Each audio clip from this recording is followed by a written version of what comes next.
Welcome to my channel. আজকের আমি নিয়ে চলে এসেছি নিউ রেসিপি।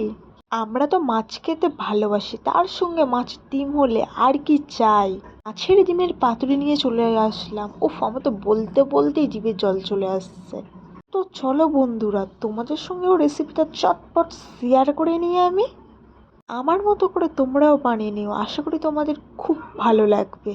ফার্স্টে আমি মাছের ডিমটা ধুয়ে নেবো ভালো করে, তারপর নিয়ে নেবো কলা পাতা।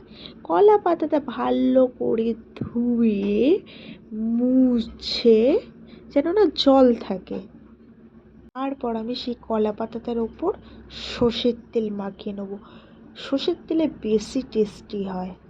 তারপর আমি তেল মাখানো কলা পাতায় মাছের ডিমটা নিয়ে নেবো।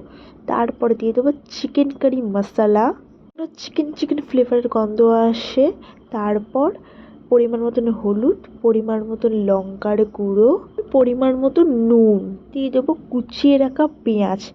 লঙ্কা কুচিও দিতে পারো, আমার কাছে কাঁচা লঙ্কাটা শেষ হয়ে গেছিলো, তো ওই জন্য লঙ্কা কুচোনোটা দেওয়া হয়নি। আর দিয়ে দেবো পরিমাণ মতন সর্ষের তেল, দিয়ে আমি ভালো করে কলা পাতায় মাখিয়ে নেবো। দেখতেই পাচ্ছ আমি কীভাবে মাখিয়ে নিয়েছি। আমার তো মাখাতে মাখাতে আমার জিভে জল চলে আসছিলো। আমি মাছে ভাতে বাঙালি।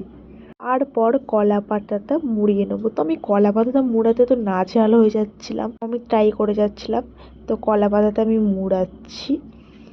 তো বন্ধুরা, তোমরা কেমন আছো আমাকে কমেন্টে জানিও, আর আমার রেসিপি তোমাদের কেমন লাগে সেটাও আমাকে জানিও। নেক্সট কী রেসিপি লাগবে সেটাও আমাকে জানিও। তোমরা কী কী রেসিপি জানো সেটাও আমাকে জানিও, আমিও একবার ট্রাই করব। তো দেখো আমি কিভাবে কলা পাতাটা মুড়াচ্ছি। তো দেখো, মুড়িয়ে ফার্স্ট ধাপ আমি বেঁধে নিলাম। আবার আমি দুটো ধাপে আমি কলা পাতাটা মুড়িয়েছি। তো ফার্স্টে আমি একটা রাউন্ড দিয়ে আমি বেঁধে নিয়ে আমি আর একটা রাউন্ড দিচ্ছি। আমার কিন্তু অনেক দিন ধরেই মনটা পাতুরি পাতুরি করে যাচ্ছিল। তো আমি কীভাবে পাতুরি করব?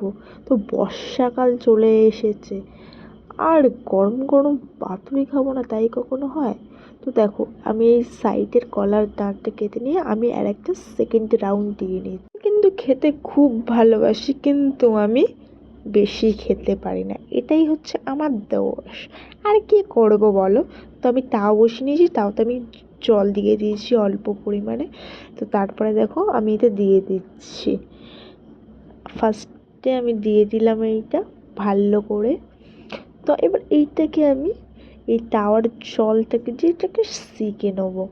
তো এদিক ওদিক ঘুরিয়ে আমি শিখছি। দেখো জল তো শুকিয়ে গেছে, আর এটাকে কিভাবে আমি শিখে নিয়েছি।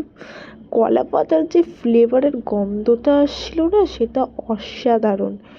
আমার তো বলার মতন না, তোমাদের সঙ্গে আমি কি শেয়ার করব।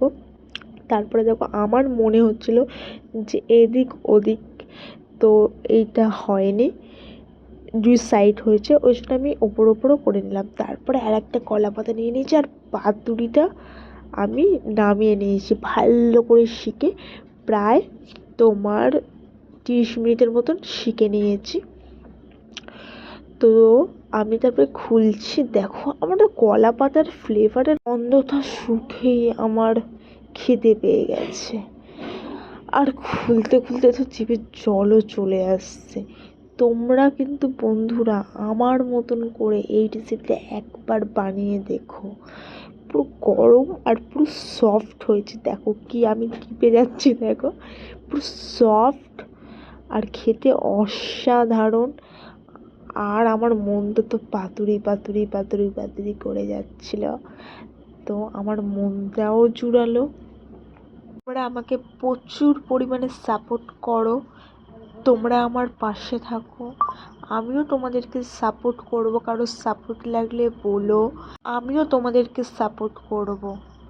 পাতুরি খেতে কার কার ভালো লাগে? আমরা তো ইলিশ পাতুরি খেয়েছি, ভেটকি পাতুরি খেয়েছি, অনেক রকমের পাতুরি খেয়েছি। মাছের ডিমের পাতুরি আমরা কজন খেয়েছি, উফ, বলতে পারছি না আমি।